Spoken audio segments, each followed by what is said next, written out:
안녕하세요. 저는 인생에서 가장 든든한 조력자이자 가장 친한 친구라고 말할 수 있는 제 남편과 너무나 사랑스러운 남매를 키우고 있는 한 여성입니다. 저는 누군가가 저에게 인생에서 가장 큰 행운이 뭐냐고 물어보면 단언코 제 남편을 만난 거라고 말할 수 있어요. 그만큼 제 남편은 제 인생에 있어서 절대로 없어서는 안 될 존재랍니다. 그건 저한테도 마찬가지지만 우리 아이들한테도 그리고 저희 부모님께도 마찬가지랍니다. 그만큼 남편의 존재는 우리 가족에게는 정말 큰 존재예요. 남편을 만나게 된 건 대학교에서였습니다. 저는 당시 신입으로 동아리에 들어가선 선배인 남편을 만날 수 있었어요. 그렇지만 처음부터 사귀었던 건 아니고 진짜 인연은 남편이 군대를 다녀오고 나서 복학을 했을 때였습니다. 남편의 복학을 축하하기 위해 다 같이 가진 술자리에서 우리들은 서로 여성스러워지고 남성스러워진 서로의 모습에서 호감을 느꼈고 그때부터 시작된 인연은 어느새 캠퍼스 커플로 연애를 하게 되었죠. 대학교에선 거의 1년을 연애를 했고 사회에 나가서는 4년을 연애했어요. 사실 저희는 서로에 대한 확신이 있었기 때문에 결혼을 빨리 하고 싶었거든요. 근데 남편에게 사정이 있어서 결혼을 빨리 하지 못하고 미루고 있었죠. 남편의 사정은 바로 시아버지가 암으로 투병 생활을 하고 계신다는 거였습니다. 처음 발견했을 때 이미 진전이 조금 된 상황이었지만 희망을 가지고 치료를 하고 있었기에 시아버지가 다 나으시면 결혼을 할 생각으로 기다리고 있었어요. 또 남편은 저랑 결혼하게 되면 혹여나 제가 시아버지에게 발이 묶이게 될까봐 일부러 결혼을 늦춘 것도 있었죠. 서로가 서로에게 배려를 하면서 그렇게 5년이란 시간을 연애를 하게 되었던 거였어요. 남편은 자기 때문에 결혼이 늦어진 게 항상 미안하다고 이야기를 했었어요. 미안해. 나 때문에 자기 좋은 시절 다 보내는 것 같아서 빨리 결혼하고 싶을 텐데 조금만 더 기다려줘. 아빠만 나으시면 우리 바로 결혼하자. 지금은 아빠한테 들어가는 돈도 많아서 경제적으로도 또 결혼 후에 당신이 겪어야 할 상황들도 만만치가 않을 거야. 그러니까 우리 조금만 힘내보자. 아니야, 난 괜찮아. 실은 나 지금도 우리가 결혼해서 내가 시아버지 병간호해도 상관없어. 근데 난 그걸 자기가 부담스러워하니까 기다리는 것뿐이야. 근데 나는 이렇게 자기랑 또 알콩달콩 연애하는 것도 좋으니까 전혀 미안해하지 마. 난 그냥 자기만 있으면 돼. 고마워, 은혜야. 대신 내가 너한테 평생 잘할게. 저희는 그렇게 서로에게 힘이 되어주며 결혼을 전제로 연애를 하고 있었죠. 그러던 어느 날 시아버지가 저희를 불렀어요. 아들, 지금 이 애비 때문에 결혼식 못 올리고 있지? 이 못난 애비가 아프기만 해서 우리 아들 앞길을 다 막는 것 같네. 너희 결혼까지 늦추고 말이야. 근데 앞으로 나도 내가 언제까지 버틸 수 있을지 모르겠다. 그래서 말인데 너희 둘 다 결혼 생각까지 하고 있는 게 맞다면 이제는 결혼해라. 그래야 나도 너네 결혼식 볼 수 있을 것 같다. 나 낳을 때까지 기다렸다간 나 혼주석에도 못 앉아보고 영영 떠날지도 몰라. 그러니까 둘 다 이제 서둘러서 결혼 준비해. 아빠, 진짜 그래도 되겠어요? 우리는 괜찮아요. 이미 다 얘기했어요.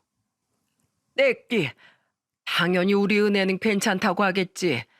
얼마나 마음이 깊은 애냐. 근데 그건 너무 우리만 생각하는 거야. 이건 다 은혜가 우릴 배려해서 그러는 거라고. 그러니까 너 늦추지 말고 결혼해라. 은혜야, 나 낳을 때까지 기다려주는 네 마음 내가 참 고맙게 생각한다. 근데 너희 둘 다 이제 나이도 먹어가는데 결혼해야 하지 않겠어? 네가 우리 집에 식구로 들어와도 내 간병시킬 일은 절대로 없으니까 그게 걱정이라면 안 해도 된다. 그러니까 마음 편히 시집 와. 아버님, 저 그런 거 아니에요.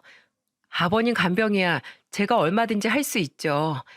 근데 저희는 둘 다 아버님 다 나으시면 그때 더 기분 좋게 결혼하고 싶어서 그런 거예요. 아니다. 그러지 마. 난 지금이 최선이다. 내일보다 오늘이 나한텐 최선이야. 그러니까 더 늦어지기 전에 너희 둘 다 쉬고 올리자. 이 애비 죽기 전에 너네 결혼하는 건 보고 싶어. 시아버지는 자신의 상태를 직감하셨는지 저희에게 결혼을 서두르라고 하셨어요.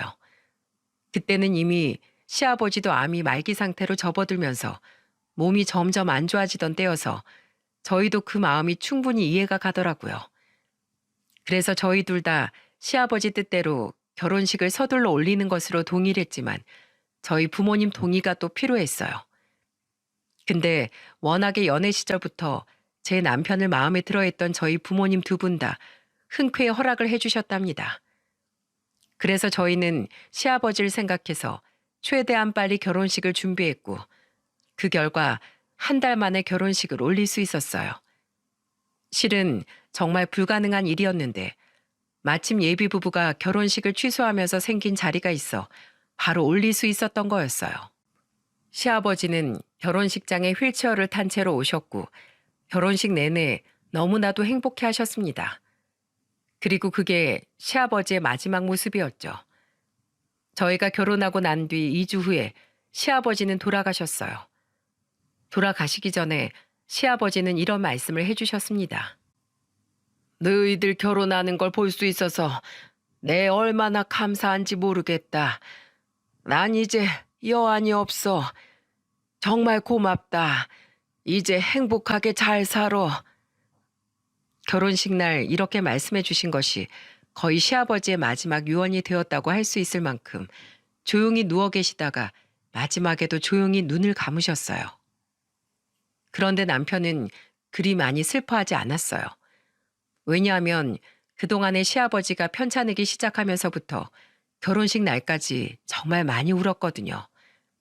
그날은 거의 양가 가족의 하객들까지 전부 다 눈물 콧물을 다 쏟아낼 만큼 눈물의 결혼식이었기 때문에 정말 후회 없이 시아버지를 보내드릴 수 있었어요.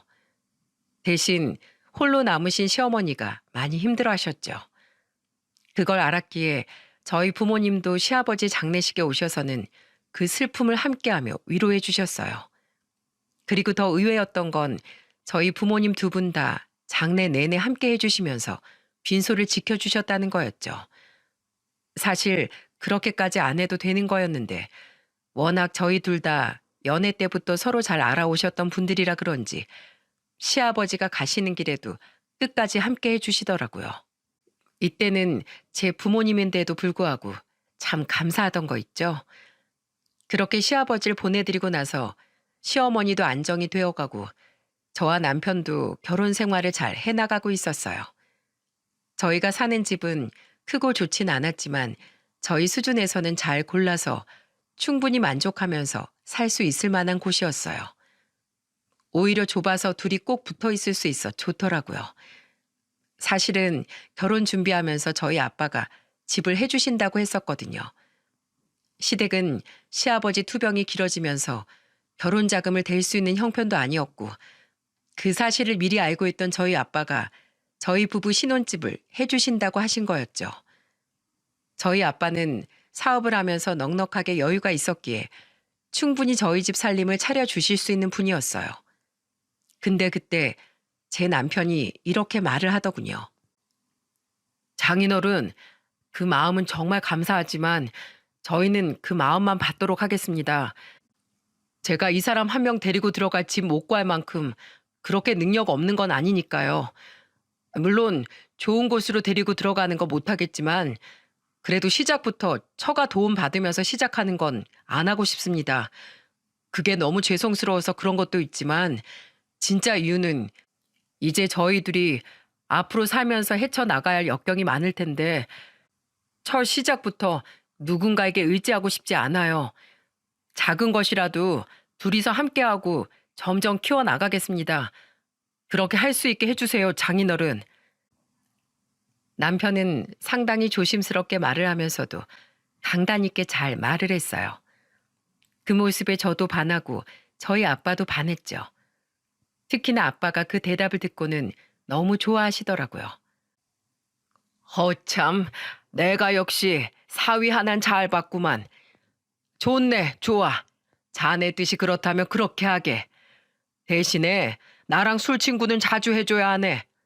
그리고 살면서 영 누군가의 도움을 안 받고 사는 것도 쉽지 않은 일이야. 그러니까 정말로 내 도움이 필요한 순간엔 날 찾아오도록 하게. 알았나? 그러라고 부모가 있는 거니까. 네, 장인어른 이해해 주셔서 감사합니다. 그리고 술 친구라면 언제든 불러주세요. 자다가도 벌떡 일어나서 찾아가겠습니다. 그래, 그래. 우리 사위 아주 마음에 들어.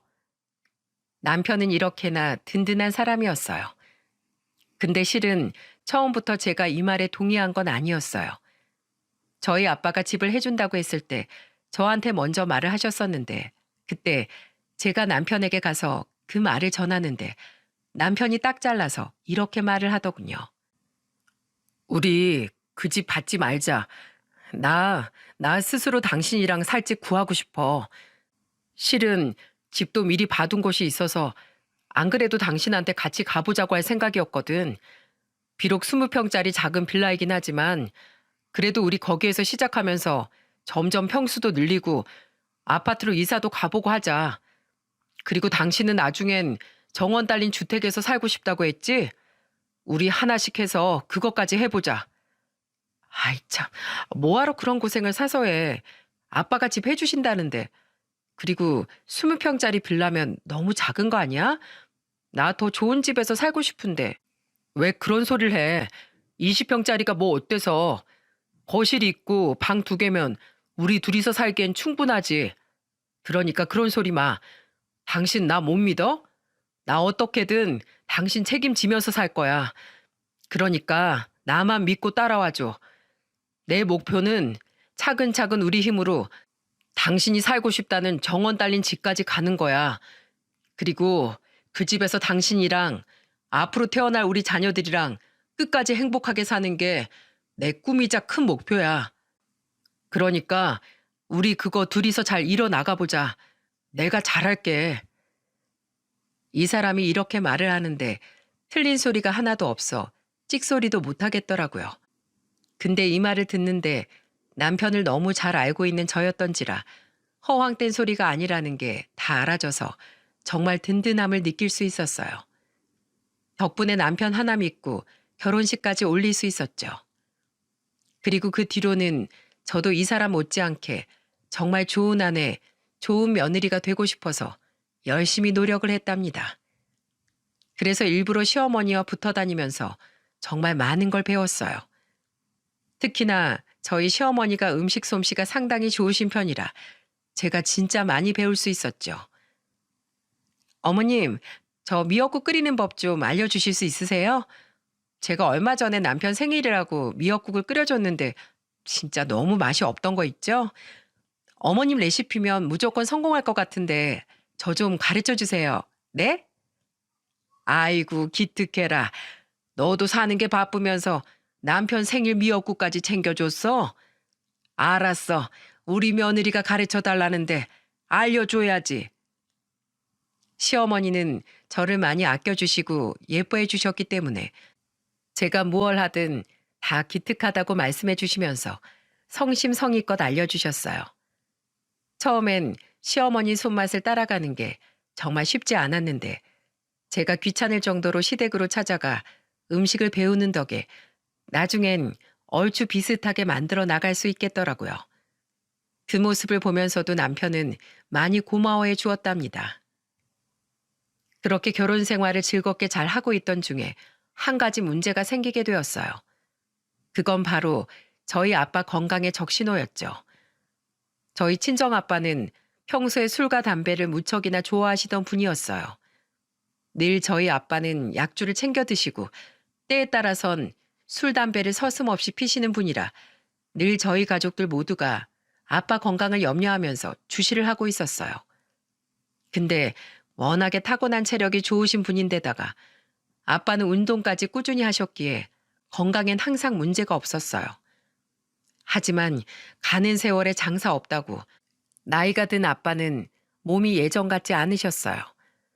결국에는 건강이 갑자기 안 좋아지신 걸 느끼고 병원에 갔는데 그때 건강검사 결과로 술, 담배도 다 끊고 몸 관리를 해야 한다는 진단이 내려지면서 심각해지기 시작했죠. 가족 중 누구도 아빠의 건강에 이상이 생길 거라곤 예상을 못했어요. 정말 술을 진탕 마시고 몸도 못 가눈 채 주무셔도 다음날 아침이면 아무렇지도 않게 일어나 멀쩡하게 일을 하셨던 분이셨거든요. 근데 그런 분에게 문제가 생기면서 아빠는 일까지 뒤로 미룬 채 몸을 챙겨야 되는 상황이 오게 된 거였죠. 하지만 아빠는 일을 바로 그만둘 수가 없었어요. 왜냐하면 아빠는 작은 사업체를 하나 운영하고 계셨는데 아빠가 대표였기 때문에 그 회사를 그만둘 수가 없었거든요.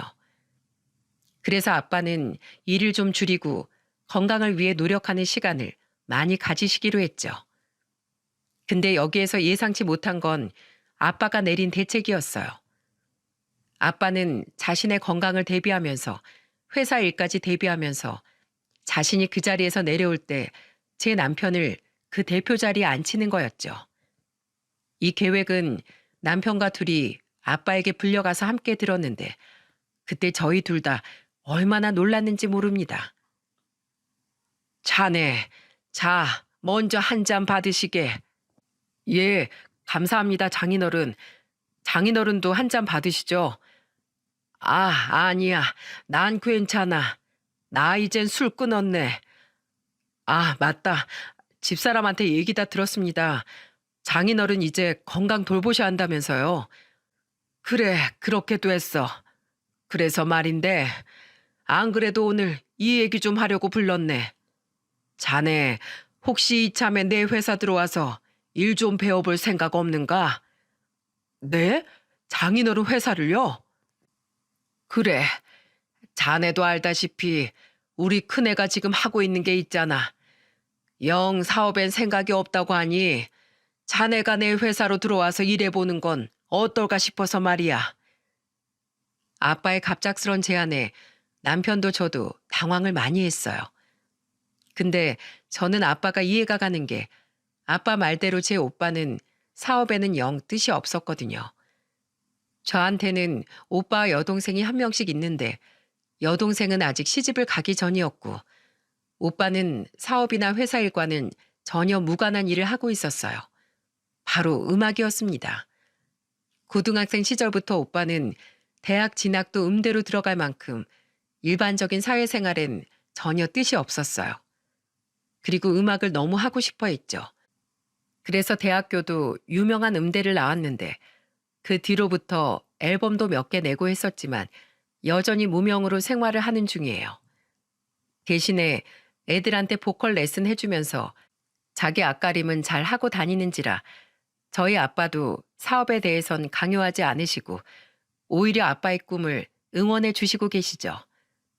하지만 아빠 회사는 점점 더 커지고 있고 아빠 뒤를 이을 사람은 필요했기에 그 다음 사람으로 제 남편을 선택하신 듯 하더라고요. 남편은 좀 망설이는 듯 했어요. 그 당시 아빠는 운영하던 공장 외에도 다른 공장을 하나 더 세웠었어요. 그러면서 대기업에 물건을 납품하는 일을 했었는데 그 일을 남편에게 제안을 한 거였죠. 그때가 남편이 한 회사를 오래 다니면서 거의 10년이 넘어가는 시기였던지라 남편은 이미 자리도 잘 잡은 상황에서 한 번도 해보지 않은 일에 대한 제안이 좀 갑작스러웠던 것 같아요. 그래도 남편은 거절은 하지 않고 생각을 해본다고 하면서 고민하는 시간을 좀 가졌었습니다. 그러던 와중에 저희 첫째가 초등학교에 입학을 하던 때였어요. 남편과 저 둘 다 첫째 딸아이의 입학식에 참석하기 위해 학교를 갔는데 교문 앞에서 예상치도 못한 분들을 마주치고 말았죠. 그건 바로 저희 부모님이었답니다. 어머, 엄마 아빠, 여긴 어쩐 일이세요? 여긴 어떻게 왔어요? 우리 첫소녀 입학식인데 당연히 와봐야지. 어디 보자. 우리 예쁜 손녀 오늘 첫 등굣길 모습이 얼마나 예쁜지 좀 보자. 아이고, 야무지게도 잘 입었네. 머리도 예쁘게 묶고. 할아버지, 엄마가 양쪽으로 머리 묶어줬어요. 오늘 예쁘게 가야 친구들도 잘 사귈 수 있다고 했어요. 그렇지, 그렇지. 우리 소녀 너무 예뻐서 친구들이 막 몰리겠는데. 저희 아빠 엄마는 너무 기특해 하면서도 또 준비한 선물을 내주셨죠. 그건 제 아이의 책가방이었어요.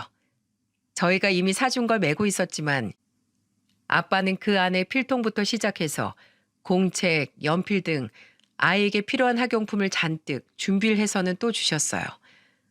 그걸 받는 우리 딸이 또 그렇게 좋아하더라고요. 덕분에 그날 입학식은 딸도 저희 부부도 기분 좋게 보낼 수 있었답니다. 그리고 거기에 감동을 받은 우리 남편도 마음을 정할 수 있는 계기가 되었어요. 가족들 일에 하나하나 세심하게 챙기는 아빠의 모습을 보면서 배울 점이 많다고 느꼈다고 하더라고요. 난 정말 장인어른이 존경스러워. 그렇게 바쁘게 돌아가는 공장 일을 하시면서도 어떻게 그렇게 가족들 일을 하나하나 다 챙기실 수 있는 건지. 그러면서도 또 사업을 확장시켜 나가고 계시잖아. 나 장인어른 밑에서 일 배워야겠어. 내가 배울 수 있는 게 많을 것 같아. 그리고 당신도 거기 같이 다니고 있으니까 우리 서로한테도 더 좋은 시너지가 날 것 같고. 좋아, 여보. 정말 잘 생각했어. 나도 아빠가 하시는 일 조금이라도 돕겠다고 지금 여기 들어와서 이렇게 일하고 있지만 나 혼자로는 정말 역부족이었거든. 근데 나도 당신이 같이 가준다고 하니까 정말 너무 든든하다. 우리 열심히 해보자, 여보. 남편이 아빠의 회사로 들어오기로 마음을 정하고 나니 제가 다 뿌듯하고 좋았어요. 그 뒤로는 남편도 저와 함께 합류해 아빠의 일을 돕게 되었답니다. 근데 역시나 남편은 그리 호락호락하지 않았어요. 남편은 아빠 회사로 들어오게 되면서 한 가지 제안을 하더라고요. 장인어른, 제가 장인어른 회사로 들어가겠습니다. 근데 대신에 조건이 하나 있습니다. 제가 장인어른 회사에 들어가는 대신에 저 아주 밑바닥부터 시작하고 싶어요. 저 이제껏 한 회사에서만 10년을 넘게 다녔어요. 그 덕에 사회생활에 대해서 많이 배웠지만 그것도 다 제가 맡은 업무 안에서만이었지 장인어른 회사에는 별 도움이 안 될 수도 있습니다. 그래서 저 이번에 아예 밑으로 들어가서 하나하나 배워가겠습니다. 그래야지만 떳떳하게 장인어른 회사 다닐 수 있을 것 같아요. 저는 낙하산이 싫습니다. 이미 면접 없이 들어간 것만 해도 다른 사람들 보기엔 낙하산이에요. 그치만 업무 능력만큼은 제가 하나하나씩 따내서 인정받고 싶어요. 남편의 생각에 아빠는 무척이나 많이 놀라워했어요. 근데 이건 역시 저와는 상의가 된 거였기 때문에 저는 크게 놀랍진 않았어요. 대신 저는 이 모든 게 남편답다는 생각이 들었죠. 자네, 내가 그거 못 들어주는 건 아니지만 자네 많이 힘들 텐데 괜찮겠는가? 네, 그럼요. 저는 괜찮습니다. 업무 하나 제대로 모르는 바보로 회사에 있고 싶진 않아요. 그러니까 허락해 주세요. 남편의 간곡한 부탁과 함께 이 생각을 꺾을 수 없다는 걸 안 아빠는 그대로 허락을 해주셨습니다. 그리고 아빠는 속으로 내심 많이 뿌듯해 하셨답니다. 아빠는 본사가 아닌 이번에 사업을 확장하면서 충청도 아산에 생긴 공장으로 발령을 내셨어요. 그리고 자신의 아빠의 사이라는 것도 전부 다 비밀로 하고 일을 하기로 했죠. 누구라도 대표의 사이라고 하면 부담스러워하고 눈치 보며 대할 것이 뻔했기 때문에 이 부분도 아빠에게 간곡하게 남편이 부탁을 했어요. 그렇게 바로 옮겨서 시작한 남편의 아산 공장 생활은 잘 흘러가고 있었습니다. 근데 서울에서 아산까지 왔다 갔다 하는 일이 쉽지 않았나 보더라고요. 거리도 있었을 뿐더러 출퇴근길이 워낙에 많이 막히는지라 아침이나 저녁에 소요되는 시간이 너무 많았어요. 그래서 저희들은 큰 결심을 하고 주말 부부로 지내기로 했죠. 저는 서울 본사에서 일을 하고 있었기에 아산으로 내려갈 수 없어 남편 혼자서 그곳에 오피스텔을 하나 구해 일을 하기로 했어요. 다른 사람들은 주말 부부라고 하면 걱정을 많이 하지만 저와 남편은 서로를 믿고 있었고 남편의 사정 역시 하루라도 빨리 그 공장에서 적응해 일을 배워야 했기에 저희 둘은 그렇게 결정을 내릴 수밖에 없었죠. 남편은 주말 부부가 되고 아산으로 내려가자마자 정말 열심히 일에 몰두했어요. 한 번은 아빠한테 전화가 왔었더라고요. 그리고 저는 그 전화 통화로 인해 제 남편이 더더욱 자랑스러워지던 거 있죠. 야야, 네 남편 진짜 대단하다, 대단해. 말도 마라. 거기 아산 과장이 그러는데 네 남편 아주 열심히 대단하다더라. 하루에 13시간씩 일하고 한다던데. 나이 들어가지고 막내로 들어와서 일을 얼마나 하려나 싶었는데 아주 그렇게 열심일 수가 없대. 혀를 차더라, 혀를. 아빠, 난 우리 남편 그런 줄 알았는데 우리 남편이 원래 뭐 하나 하기로 작정하면 끝을 보는 성격이라 아마도 엄청나게 열심히 하고 있을 거야. 그러니까 아산까지 내려가 혼자 지내고 있지. 아빠는 진짜 고급 인력에 인재 하나 뽑은 거예요. 그러니까 우리 남편 월급 좀 팍팍 줘요. 230이 뭐야. 그럼 우리 제일 밑에 직원들이 월급이 다 그만한 걸 어쩌냐. 그리고 나도 애초에 월급은 더 준다고 해봤는데 네 남편이 그러지 말라더라. 하여간에 못 말려. 그래도 내가 우리 사이 때문에 아주 든든하다, 든든해. 아빠는 수시로 남편이 일을 잘하고 있는지 은근히 지켜보고 있었는데 틈날 것 없이 너무 잘하고 있으니까 내심 많이 뿌듯하신 듯 했어요. 그렇게 한 넉 달 정도가 지나게 되었습니다. 남편은 다행히도 공장에 적응을 잘해서 웬만큼 자리를 잡은 듯 했어요. 넉 달 정도면 아직 신입인데도 남편은 정말 열심히 했기 때문에 그 공장에서도 인정을 받고 자리도 잘 잡을 수 있었죠. 그런 상황에서 저희 결혼 기념일이 다가오게 되었어요. 당시는 무려 10주년이었기 때문에 그냥 평범하게 넘어가기가 싫더라고요. 근데 남편은 워낙에 바쁘게 지냈기에 혹시라도 기념일을 기억하지 못하고 있을까봐 제가 남편을 찾아가기로 마음을 먹었답니다. 남편은 원래 기념일을 잘 챙기는 성격은 안 돼서 제가 매번 힌트를 주고 아예 대놓고 알려줘야 하는 사람이었어서 이번에도 그럴 거라고 예상을 했었거든요. 그래서 날짜에 맞춰서 애들은 다 친정에다가 맡기고 저 혼자서 남편이 있는 충청도 아산으로 내려갔죠. 아산에 가서는 예쁜 꽃다발과 케이크를 사고 제가 미리 준비한 기념일 선물까지 가지고는 들뜬 마음으로 남편이 있는 공장으로 갔습니다. 거기에 남편 예쁘게 봐달라는 말과 함께 공장 사람들에게 나눠줄 간식까지 가지고 갔었기에 더더욱 떨리는 마음으로 방문을 했죠. 도착을 해서는 설레는 마음으로 공장 안에 들어서는 순간 저는 예상치 못했던 상황으로 인해 깜짝 놀라야만 했습니다. 양손 무겁게 해서 들어간 그 공장에 들어서는 순간 누군가의 큰 목소리가 들려오기 시작했어요. 멀리서 보니 어떤 사람이 다른 직원을 막 혼내는 듯 했고 저는 그 상황에 섣불리 들어갈 수가 없어 가만히 상황을 지켜보고 있었죠.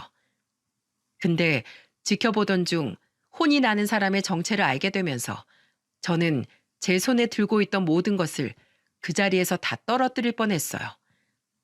왜냐하면 알 수 없는 사람에게 혼이 나고 있는 사람은 바로 제가 너무나도 사랑하는 저의 남편이었거든요.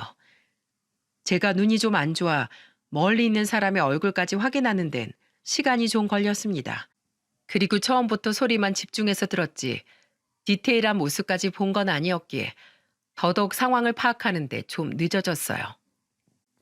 근데 소리만 들었을 때도 확연하게 알 수 있는 사실은 굉장히 쓸데없는 일로 부당하리만큼 세게 혼이 나고 있다는 사실이었죠. 거기다가 인격 모독까지 당하면서 직장 내 흔하게 일어나는 혼나는 내용이 아니라는 걸 알 수 있었어요. 그래서 도대체 누군데 저러나 싶어 그제서야 자세히 보게 된 거였고 그로 인해서 제 남편이 그 수모를 당하고 있다는 걸 확인할 수 있었던 거였어요. 남편은 계속해서 그 앞에 있는 사람에게 고개까지 숙여가며 죄송합니다, 죄송합니다라고 하고 있었고 그 상대방은 거의 10분 넘게 같은 말을 반복하면서 구박을 하고 있더라고요.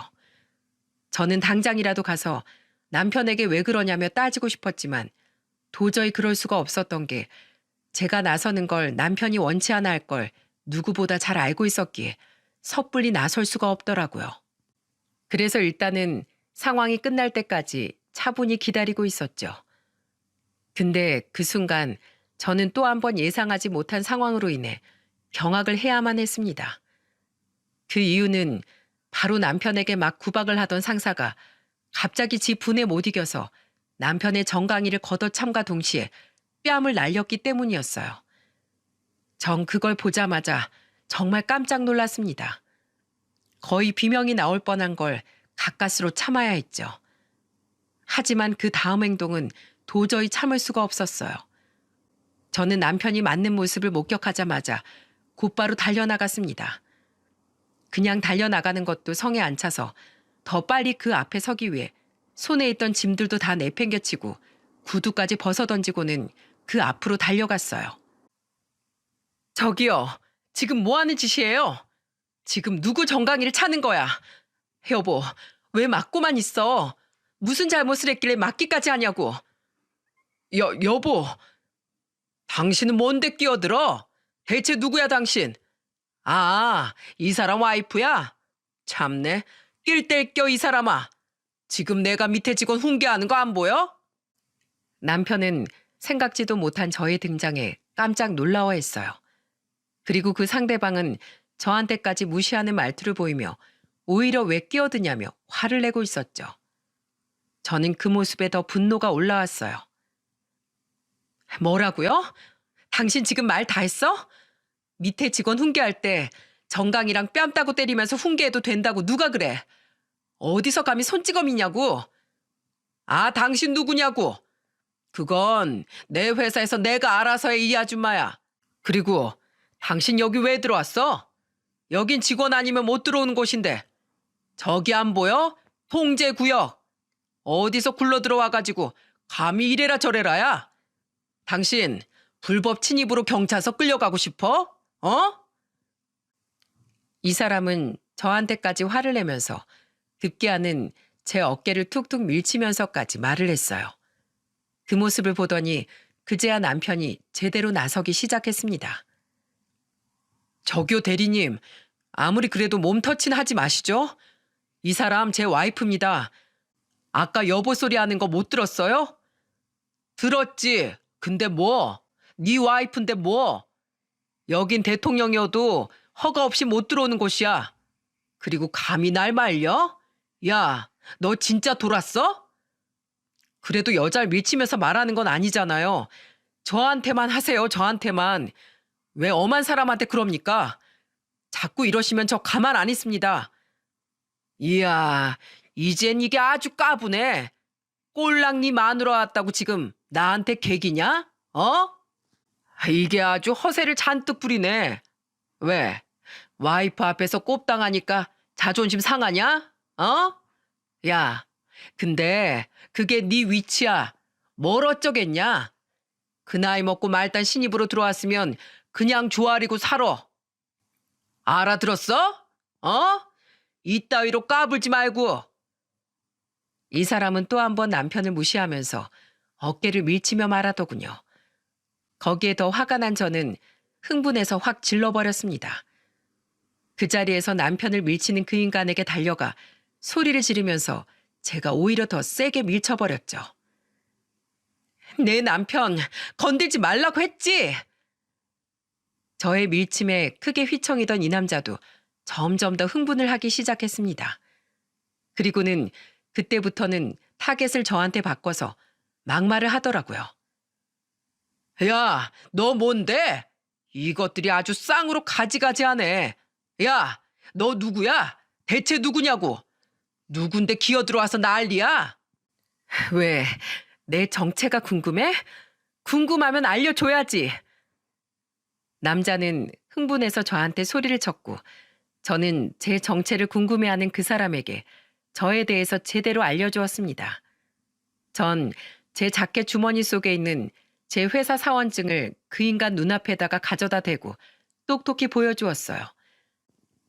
이곳은 통제구역이라 출입을 위해서는 입구에 계시는 경비원분에게 사원증을 보여줘야 했기에 마침 그걸 보여주고 나서 주머니에 넣어놓은 상태였어요.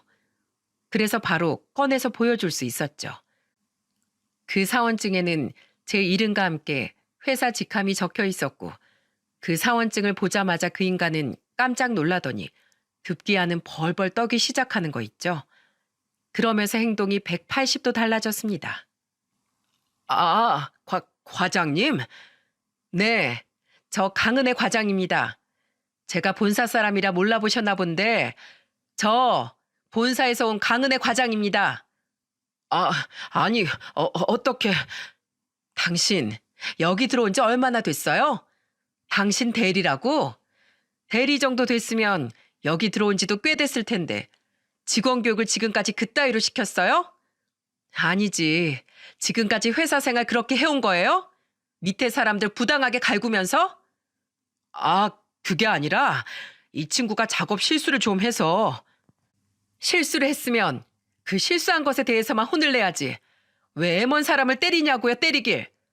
그리고 내가 여기 들어오면서 다 들었는데 당신 내 남편한테 인격 모독까지 했잖아. 그게 어디 작업 실수 때문에 혼낸 거야? 아니잖아. 꼴 보아하니까 한두 번도 아닌 것 같은데. 죄송합니다. 제가 진짜 평소에는 안 그러는데 진짜 이번만 그런 겁니다. 과장님. 믿기지도 않는 말을 하는 이 인간을 보면서 저는 여전히 분이 안 풀려서 이 인간에게 최후의 한 방을 날렸습니다. 그리고 역시나 그 인간은 저의 최후의 말을 듣자마자 거의 까무러치다시피 했어요. 그리고 이 사람, 당신이 그렇게 함부로 대할 수 있는 사람이 아니야. 알아? 내 남편이 누군지 알아? 내 남편, 이 회사 대표 사위야. 무려 대표 사위라고. 아니, 뭐라고요? 대표님 사위라고요? 그럼 과장님은 대표님 따님? 이제야 머리가 돌아가네요. 이 사람, 당신이 함부로 얕보고 그렇게 막대해도 되는 사람 아닌 거 이제 파악됐어요? 내 남편 충분히 당신 상사로 들어올 수 있었는데 밑바닥부터 배워보겠다고 신입으로 들어온 거예요. 그런 사람한테 감히 당신이 함부로 대해? 딱 봐도 자기보다 나이 많아 보이는 내 남편한테도 그러는데 그 아랫사람들한텐 얼마나 더 심하겠어? 당신, 내가 철저하게 조사할 거야. 내 남편이 지금까지 당한 수모, 그리고 내 남편 외에 다른 사람들이 당한 수모까지 내가 철저하게 조사해서 다 갚아줄 테니까 딱 기다리고 있어. 안 됩니다. 안 됩니다, 과장님. 제가 큰 실수했습니다. 제가 원래는 진짜로 안 그러는데 제가 오늘은 좀 예민한 날이라서 그래서 그랬어요, 과장님. 저 한 번만 봐주십시오. 예민하다고 사람을 쳐? 그게 말이 돼요? 당신, 내가 대표님한테 그대로 보고할 거야. 각오 단단히 하고 잘릴 대기하고 있어. 안 돼요, 과장님. 제발요. 저 처자식이 2명이나 있습니다. 아직 초등학교도 다 못 갔어요. 제가 저희 집 가장입니다.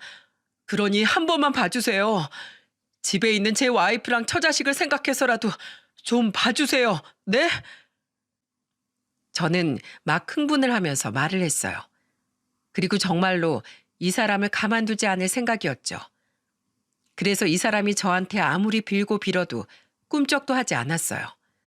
근데 여기에서 남편이 나서더라고요. 여보, 그 정도면 됐어. 그만해.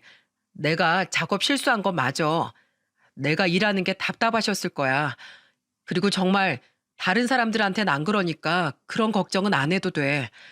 나도 잘한 거 없으니까 당신도 이쯤에서 그만하고 화 풀자. 아니, 그럼 다른 사람들한테는 안 그러는 걸 왜 당신한테 그러는 건데? 당신보다 나이도 어려 보이는데 반말까지 찍찍해대고. 당신은 왜 이런 것까지 다 참고 있어? 나도 잘한 거 없으니까 그냥 무턱대고 그러는 게 아니고 내가 실수해서 그런 거니까. 대리님, 대리님도 이쯤 하고 얼른 들어가 보세요. 여기 더 있어봤자 좋은 꼴 못 볼 것 같으니까. 예, 예, 형님. 들어가 있겠습니다. 아무쪼록 형수님, 아니, 과장님껜 말씀 좀 잘 부탁드리겠습니다. 이 대리라는 사람은 그전까진 제 남편에게 야, 너 거리면서 반말을 해댔으면서 남편의 정체를 알고 나자마자 형님, 형님 하면서 완전히 군기가 바짝 들어선 주랭랑을 쳐버렸습니다. 만약 제3자가 이 상황을 지켜보고 있었더라면 배꼽이 빠지도록 웃었을 거예요. 그만큼 우스웠거든요. 여보, 지금까지 이렇게 일했던 거야? 왜 나한테 그동안 말을 안 했어? 그리고 이렇게까지 당할 건 아니었잖아. 아유, 회사 생활이 다 그렇지 뭐. 공장 일이라는 게 그렇더라고. 하나 실수하면 일이 다 어그러지다 보니까 작은 실수도 나오면 안 되더라. 그러니 다들 예민하게 굴 수밖에 없는 거지. 그런 곳에서 내가 실수를 했으니 혼나는 게 맞아. 물론 때린 건 잘못한 거지만 나도 뭐 잘한 거 없으니까 넘어가자. 그리고 부탁인데 장인어른께는 말씀드리지 말아줘. 그냥 우리 선에서 해결하고 끝내자. 이런 상황에서도 남편은 남의 탓을 하는 게 아니라 자신의 탓을 하는 걸 보면서 진짜 대단하다는 생각이 들었어요. 게다가 남편은 그 사람에게 처자식이 있는 것까지 다 생각을 해서 저한테 그런 부탁을 했던 것 같았어요. 역시나 남편이다라는 생각을 하게 되면서 또 한 번 남편에 대한 존경심이 생겨났죠. 그렇게 그 사건을 한 번 넘긴 뒤로 남편의 회사 생활은 이전과는 완전히 달라지게 되었어요. 저희에게 호되게 혼난 그 대리라는 사람이 공장에다가 남편이 대표의 사위라는 사실을 다 알렸기 때문에 그때부터는 다들 남편에게 엄청 잘해왔었거든요. 근데 남편은 그걸 상당히 난감해하고 부담스러워했어요. 왜냐하면 주변에서 남편에게 잘 보이기 위해 노력하고 아부성 멘트를 날리는 사람들이 많아졌거든요. 그래도 긍정적인 부분은 남편이 나이 들어 늦게 신입으로 들어왔다고 무시하던 사람들이 은근 있었는데 그 사람들의 태도까지 싹 바뀌게 되면서 비꼬고 꼽주는 것이 아니라 정중하고 깍듯하게 업무에 대해 알려주었기에 남편은 1년 반이라는 짧은 시간에 공장의 전반적인 업무에 대해 다 파악을 할 수 있었어요. 남편 또한 열심히 노력을 했기에 밤낮 없이 업무에 대해 파악하면서 배워가며 일을 한 결과 공장 구석구석까지 잘 아는 직원으로 성장할 수 있었죠. 덕분에 저희 아빠 입에서는 남편에 대한 칭찬이 마를 날이 없었어요. 근데 여기에서 하나 더 놀라운 일이 더 있었습니다. 남편은 공장 일을 열심히 배워 능력치를 쌓은 덕에 빠르게 본사로 발령을 받을 수 있었는데 그때 저희 아빠가 이런 말을 하던 거 있죠. 자네, 공장 다니면서 초반에 괴롭힘 좀 당했었지? 네? 아니, 장인어른 그 얘기를 어떻게... 아빠, 알고 있었어요? 근데 왜 저희한테 말을 안 했어요? 이 애비가 내 회사에 대해서 모르는 게 있던 적이 있었냐? 다 알고 있지. 그리고 원래 이런 얘기들은 더 소문이 빨리 퍼지는 법이야. 은혜 네가 아산에 내려갔을 때 대리 하나 잡았다면서 거기 직원이 그 모습을 봤나 보더라. 그걸 아산 과장한테 말을 했나 본데 그게 내 귀에까지 들어왔어. 그래서 너희들 몰래 그 직원 불러다가 얘기까지 했었다. 내가 따로 경고 좀 줬었어. 네? 아니 장인어른 그건 또 언제... 내 딸이 나한테 보고하겠다고 한 걸 자네가 말렸다면서. 잘했네. 사회생활이란 게 원래 다 그런 거지. 이런 꼴 저런 꼴 다 보면서도 살아내야 하는 게 사회생활 아니겠는가. 근데 그걸 알게 된 난 가만히 있을 수만은 없었네. 첫 번째는 내 사위의 권위를 위해서도 그렇고 둘째는 자네 다음에 피해자가 나오는 걸 막기 위해서 그랬네. 앞으로 자네가 여기 수장이 될 사람인데 그런 무시를 받아서야 되겠나. 그러니 내가 길을 좀 살려주느라 그랬네. 그리고 자네가 하나 실수한 게 있어. 그런 사람은 그래도 따끔하게 혼을 내줘야 하는 거야. 그래야 자네 다음에 들어서는 사람들이 그 과정을 또 안 겪는다고. 그래서 내 그 직원 불러다가 따끔하게 경고 줬네. 뭐 그래봤자 앞으로 잘하라는 얘기였지만 자네도 앞으로 나와 같은 위치에서 아래 직원들이 같은 상황들 겪을 수 있을 텐데 그때마다 지혜롭게 잘 처리해야 돼. 무조건 사람이 좋게 대한다고 해서 다 좋은 건 아니거든. 알겠나? 예, 장인어른. 잘 알겠습니다. 이렇게도 장인어른께 배우네요. 명심하겠습니다. 그리고 감사합니다. 그래, 그래. 그래도 아주 잘하고 있네. 아주 우리 사이가 있어서 내가 든든하다고. 그렇게 남편은 또 한 번 아빠한테 인정을 받을 수 있었답니다.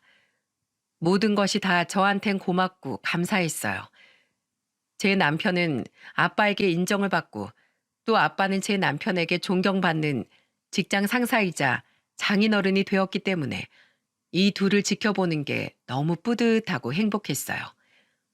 그 뒤로 남편은 본사에서 일을 하면서 서울과 아산 공장을 담당하는 총 책임자 역할을 맡아서 하게 되었어요. 공장의 전반적인 시스템에 대해 다 파악이 되어 본사에서만 일을 하던 우리와는 또 다른 차원의 업무 능력을 보여주고 있어서 아빠가 매우 흡족해 하고 계시답니다. 그리고 본사에서도 인정을 받고 있는데 이게 다 남편의 좋은 인성과 성실함 때문이 아닐까 싶어요. 그만큼 남편은 자신이 대표 사이라는 위치를 드러낸다거나 그걸로 유세를 떠는 것이 아니라 어떤 직원들과도 다 동등하게 회사 생활을 하려고 하고 또 본사 일도 열심히 배워가면서 그렇게 아빠의 든든한 조력자가 되어주고 있어요. 게다가 제 남편을 막대했던 대리와도 이제는 사이가 다 풀어져서 그 대리라는 사람이 지난날의 어리석음을 후회하면서 충분히 제 남편에게 잘하고 있더라고요. 그리고 남편이 그 일 이후에는 밑에 사람을 어떻게 대해야 하는지에 대한 교육도 단단히 시켜놔서 지금은 밑에 직원들을 하대하는 것이 아니라 같은 직원으로서 존중하고 배려하며 일을 하는 사람으로 바뀌었다고 해요. 그것뿐만이 아니랍니다. 남편은 공장 사람들의 경조사까지 다 챙기면서 정말 좋은 상사가 되었죠. 그걸 보면서도 역시 회사의 수장이 될 만한 자질이 충분하다는 걸 느끼고 있답니다. 또 그건 저만 느낀 게 아니라 아빠도 함께 느끼셔서 남편에게 조금씩 자신의 일을 맡기면서 점차적으로 회사 내 입지를 늘려주고 계시는 중이랍니다. 그러면서도 제 남편은 가정에도 충실해하고 있어요. 이제는 서울 본집에서 다 같이 지내고 있는데 그동안 많이 못 놀아줬다며 우리 딸이랑 아들하고 얼마나 많은 시간을 보내주고 있는지 때로는 제가 말리기도 해요. 회사에서도 그렇게 피곤하게 일을 하면서 또 애들한테 시간 다 뺏기고 싶냐면서 말이에요. 그럴 때면 저희 남편은 꼭 이렇게 말을 해준답니다. 여보, 뭐랬어, 내 꿈이. 난 우리 자식들이랑 당신이랑 같이 행복하게 사는 게 가장 큰 목표라고 했지. 내가 일을 아무리 많이 하면 뭐해. 당신이랑 우리 애들이 행복하지 않으면 그건 아무 소용이 없어. 그러니까 나 말리지 마. 난 지금 제일 행복한 일을 하고 있는 거라니까. 그리고 나 믿고 여기까지 와줘서 정말 고마워. 그리고 사랑해. 네, 저는 이렇게 든든하고 멋진 남편이랑 같이 살고 있어요. 그리고 저희는 어떻게 되었는지 아세요? 아직까지 정원 딸린 주택으로는 이사 가지 못했지만 그동안 가족을 위해 애써준 남편 덕분에 저희는 40평이 넘는 아파트로 이사를 갈 수 있었답니다.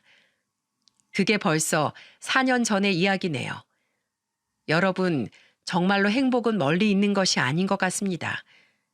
저는 남편을 만나기 전까진 아빠가 주는 돈, 넉넉한 가정 형편 덕에 부족함 없이 또 철없이 살았었는데 제 남편을 만난 이후로는 돈의 소중함도 알고 또 사람의 소중함도 알게 되었어요. 그래서 이제는 저도 남편과 하나하나 목표를 이루어가는 과정이 너무나 재미있고 뿌듯하고 행복한 사람으로 바뀌게 되었답니다. 또 남편의 말대로 직업에 귀천 없고 사람은 다 소중한 존재라는 걸 잘 알게 되어서 그날 제가 흥분해서 혼을 냈던 직원한테도 가서 미안했다고 사과를 했었네요. 원래는 사과할 마음이 없었는데 그쪽에서 먼저 저한테 정중하게 사과를 하러 왔었더라고요. 이것도 아마 남편의 영향이 아니었다면 전혀 이뤄질 수 없었던 상황이었을 거예요. 저희 회사에서 제 남편을 잘 모르는 사람들은 여자 잘 만나서 인생 폈다고 말을 하는데 제가 봤을 땐 절대 아니랍니다. 오히려 제가 그리고 저희 가족이 남편을 만나게 되어서 인생을 펴게 되었거든요.